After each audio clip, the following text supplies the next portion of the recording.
പ്രതിഫലം തന്നിടുവാൻ യേശുരാജൻ വന്നിടുവാൻ. അധികമില്ലിനിയും നാളുകൾ നമ്മുടെ ആധികൾ തീർന്നിടുവാൻ.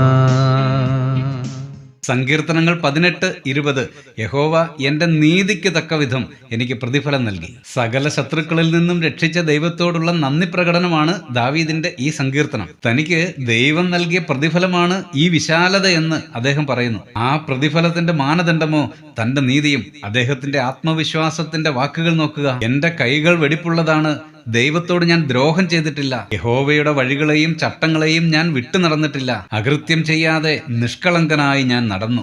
ഇത് ദൈവം നീതിക്കായി കണക്കിടുകയും പ്രതിഫലം നൽകുകയും ചെയ്തു. പ്രിയമുള്ളവരെ, നമുക്കും പ്രതിഫലം നൽകാൻ വേഗം വരുന്ന യേശുനാഥന്റെ മുൻപിൽ നമ്മുടെ ജീവിതം എങ്ങനെ? പ്രാർത്ഥിക്കാം. അത്യുന്നതനായ ദൈവമേ, സ്വർഗീയ പിതാവേ, അവിടുത്തെ പാതകളിൽ നിഷ്കളങ്കതയോടെ നടക്കുവാൻ അടിയങ്ങളെ സഹായിക്കണമേ. നീതിയുള്ള ജീവിതം നയിക്കുവാൻ കൃപ ചെയ്യണമേ. യേശുക്രിസ്തുവിന്റെ ധന്യനാമത്തിൽ തന്നെ, ആമേൻ.